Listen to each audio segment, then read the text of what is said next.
नमस्कार, स्वागत है आपको और आपके साथ मैं हूं स्मिता रशाल। जेडीयू का मंथन का दौर जारी। जी हां, जेडीयू की राष्ट्रीय कार्यकारिणी की बैठक का आज दूसरा दिन है। जेडीयू ऑफिस में सुबह 11 बजे से राष्ट्रीय कार्यकारिणी की बैठक होगी, जबकि दोपहर 2:30 बजे राष्ट्रीय परिषद की बैठक होगी। पटना के जेडीयू ऑफिस में मौजूद कर्पूरी सभागार में आयोजित राष्ट्रीय कार्यकारिणी की बैठक के पहले दिन कई मुद्दों पर चर्चा हुई। पार्टी अध्यक्ष नीतीश कुमार की अध्यक्षता में 2 घंटे से ज्यादा देर तक बैठक चली। बैठक में पदाधिकारियों ने तय किया कि अब हर मुद्दे पर मुखर होकर जवाब दिया जाएगा। आपको बता दें कि एक आगे के खाका खींचने की तैयारी भी की जाएगी कि आखिरकार आगे अब कैसे और किस तरीके से बढ़ना है, भले उसमें किसान आंदोलन ही क्यों ना हो। उसके लिए भी पार्टी अपना एक लाइन तैयार करेगी कि उसको किसान आंदोलन पर क्या बोलना है और किस तरीके से आगे बढ़ना है। तो वहीं बंगाल चुनाव पर भी हो सकता है कि आज की जो बैठक है उसमें फैसला हो। जेडीयू लगातार समीक्षा बैठक कर रही है, कार्यकर्ताओं से फीडबैक लिया जा रहा है और मकसद ये है कि पार्टी को और संगठन को मजबूत किया जाए। लेकिन अरुणाचल प्रकरण ने कहीं न कहीं जेडीयू को आहत करने का काम किया है। बीजेपी को जवाब देते नहीं सूझ रहा है और विपक्ष को बैठे बिठाए राजनीति करने का मुद्दा मिल गया है। कैमरा पर्सन दीनानाथ ओझा के साथ रितेश मिश्रा, जी मीडिया, पटना। जाहिर सी बात है कि अरुणाचल का कनेक्शन बिहार में ऐसा रहा कि अरुणाचल में जहां एक तरफ हमने देखा बीजेपी ने जेडीयू के तमाम विधायकों को जब अपने पाले में लिया तो उसकी सरगर्मी बिहार में भी देखने को मिली। लेकिन जेडीयू की राष्ट्रीय कार्यकारिणी की जो बैठक चल रही है, इस बीच अरुणाचल प्रदेश में पार्टी के 6 विधायकों को बीजेपी में तोड़ लिया और गया। इसको लेकर पार्टी का क्या रुख रहेगा, इस पर भी देखना होगा। इस पर भी कार्यकारिणी की बैठक में मंथन हो सकता है। तो उधर अरुणाचल प्रदेश के प्रकरण को लेकर बिहार की सियासत में फिलहाल घमासान मचा हुआ है। बीजेपी के मुंह में तो खून का चस्का लग चुका है, इतने पार्टियों को तोड़ा है। अब उसके लिए सहयोगी दल और विपक्षी दल में कोई अंतर थोड़ी रहा। जंगल में आदमखोर जानवर जब किसी को मार देता है, खून की चस्का लगता है, तो वो अपने जानवरों को भी मारने लगता है, अपने साथियों को भी मारने लगता है। वही हालत हो गई है भाजपा की और जदयू की। ये चाह कर भी बीजेपी के खिलाफ नहीं बोल सकते। अब क्या मजबूरी है इनकी, वो नीतीश जी जाने और जेडीयू के लोग जाने। क्या ख्याली पुलाव वो लोग पका रहे हैं, क्या नहीं पका रहे, इस पर टिप्पणी करना उचित नहीं है। लेकिन जो अरुणाचल में हुआ उसको एक दृष्टिकोण, उसका एक संदर्भ अलग है। अब देखिए, लगभग 7 विधायक हम लोग के साथ आए हैं, उसमें से 6 जदयू के हैं और एक पीपल्स पार्टी ऑफ अरुणाचल के हैं। और उन 6 में से भी अगर आपको जानकारी के लिए मैं बता दूं कि वो पहले से भारतीय जनता पार्टी में थे और टिकट ना मिलने और दूसरे कारणों की वजह से दूसरी पार्टी में गए थे।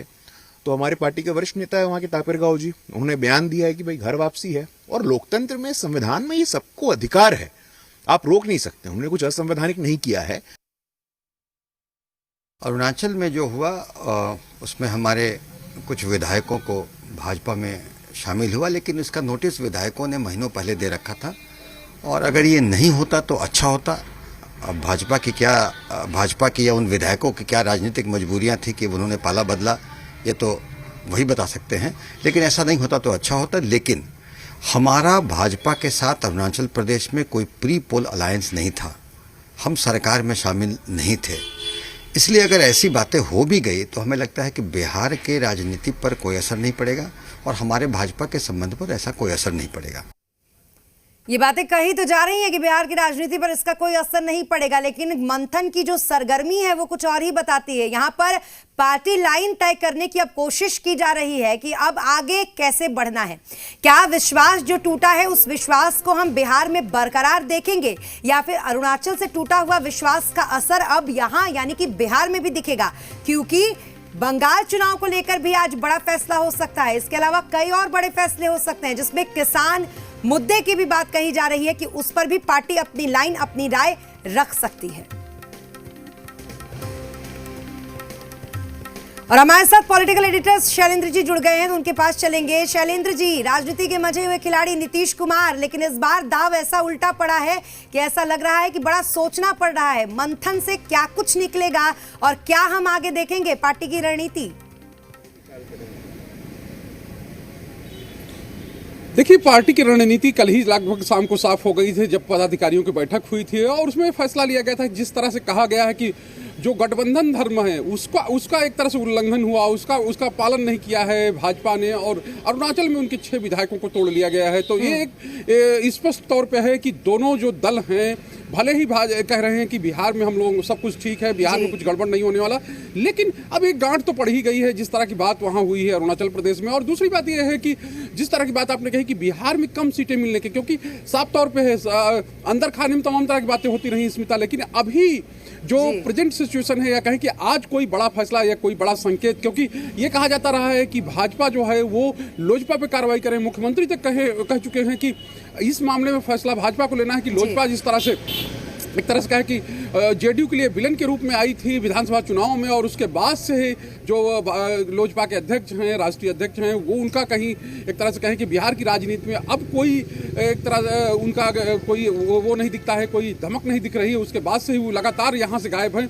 तो ये कह सकते हैं कि इसको लेकर भी चीज़ें आ सकती हैं सामने। और जिस तरह से आपने कहा कि तमाम और चीज़ें हैं कि जो विश्वास है वो कैसे बहाल होगा, क्योंकि एक कड़ा संदेश देने की कोशिश हो रही है, और ये कहा जा रहा है कि अब पार्टी मुखर होगी, या कहें कि पार्टी जेडीयू जो है किसी मुद्दे पर साइलेंट नहीं रहेगी, हर मुद्दे पर हर सवाल जो उठेगा उसका जवाब दिया जाएगा। और यही वजह है कि कल जब चर्चा हुई और उसके बाद हम लोगों ने बात की थी, जो राष्ट्रीय महासचिव हैं केसी त्यागी हैं, प्रवक्ता भी हैं, उनका ये कहना था कि हम लोग आहत हैं। तो ये अपने आप में एक बड़ा संकेत है और स्पष्ट तौर पे है, साफ तौर पे। फिर दूसरी बात ये है लेकिन शैलेंद्र जी, यहाँ पर समझना ये होगा कि बड़ा संदेश देने की बात तो कही जा रही है, लेकिन क्या स्थिति है क्या बड़ा संदेश देने की? आप देखिए, लगातार कैबिनेट विस्तार को लेकर चर्चाएं होती हैं, हम आप भी बातचीत करते हैं, और अंदर खाने पेच फंसा इसको लेकर ये भी साफ तौर पर दिखता है। तो स्थिति इस वक्त जेडीयू की कैसी है बिहार में, ये किसी से छिपी नहीं है। कैसे बड़े भाई से छोटे भाई की भूमिका हो गई है?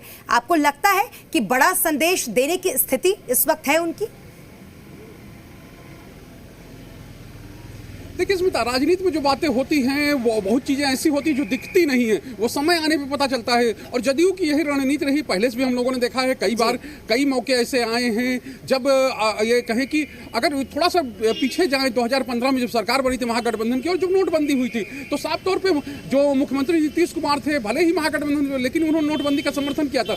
तो ये कह सकते हैं कि इसी तरह की कोई चीजें सामने आ सकती हैं, क्योंकि आज किसानों का मुद्दा है। अभी तक पूरी तरह से जदयू जो है वो बीजेपी के साथ खड़ी थी। इस पर क्या फैसला होता है, आज क्या पार्टी की ऑफिशियल लाइन होती है, क्योंकि आज उस पर एक कहें कि प्रस्ताव आएगा, जो राष्ट्रीय परिषद की बैठक हो, राष्ट्रीय कार्यकारिणी की बैठक हो, उसमें प्रस्ताव आएगा, और उसको लेकर भी क्या रहता है, किस तरह की रणनीति करती है। क्योंकि एक ये कह सकते हैं कि राजनीति में बहुत जो चीजें दिखती हैं वो होती नहीं है, और जो चीजें होती हैं वो दिखती नहीं है, और इसी वजह से तो इनको दिखा ही नहीं। हालांकि शैलेंद्र जी, ये कहा जा रहा था कि अरुणाचल की भनक तो थी नीतीश कुमार को, लेकिन इससे आगे बढ़ते हुए जरा बात हम बंगाल चुनाव की कर ले, क्योंकि आज इस पर भी बड़ा फैसला, बड़ा ऐलान हो सकता है।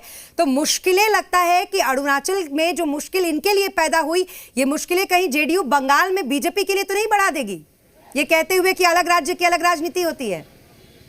देखिए साफ तौर पे है, पड़ोसी राज्य है बंगाल, और ये कह सकते हैं कि जदयू वहां चुनाव लड़ेगी, ये अब तय हो चुका है। और ये कहा जा रहा है, कल हमारी चर्चा हुई थी, वहां के जो अशोक दास हैं वो वहाँ के प्रदेश अध्यक्ष हैं, उनसे चर्चा हुई थी, तो उनका कहना था कि हमारा जो संगठन है वो 23 जिलों में संगठन है, हम लोग जो भी राष्ट्रीय अध्यक्ष कहेंगे कि राष्ट्रीय नेतृत्व जो कहेगा वो हम करेंगे। लेकिन ये तय है, केसी त्यागी से भी बात हो रही थी और नेताओं से बात हो रही थी, ये तय है कि जदयू वहाँ पर चुनाव लड़ेगी, जदयू वहीं चुनाव नहीं लड़ेगी।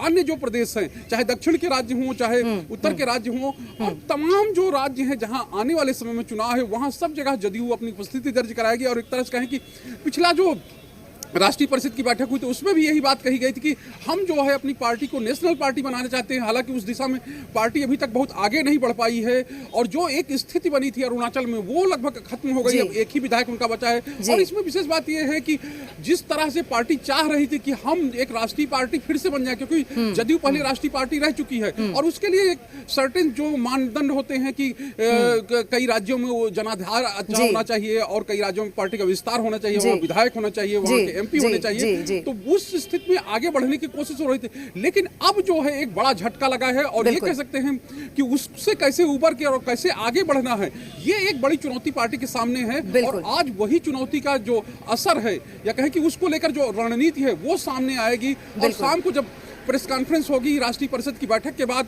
तो उसमें किस तरह चीजें खुल के सामने आती हैं, ये देखना बहुत महत्वपूर्ण है। बिल्कुल बिल्कुल, राष्ट्रीय पार्टी बने रहना है तो विश्वास बना रहना होगा तमाम विधायकों का, और ये बहुत जरूरी है कि अपने खुद की जो राष्ट्रीय पार्टी जिसके साथ गठबंधन है उसका भी विश्वास बना रहे बिहार में। लेकिन इन सबको लेते हुए क्या कुछ रणनीति वो देखना बाकी। बहुत शुक्रिया तमाम जानकारी की और हमसे बातचीत करने के लिए शैलेंद्र जी आपका। और अब बात बांका के कटोरिया की करेंगे, जहां के पंचायत को नगर पंचायत बनाने के फैसले से लोगों में काफी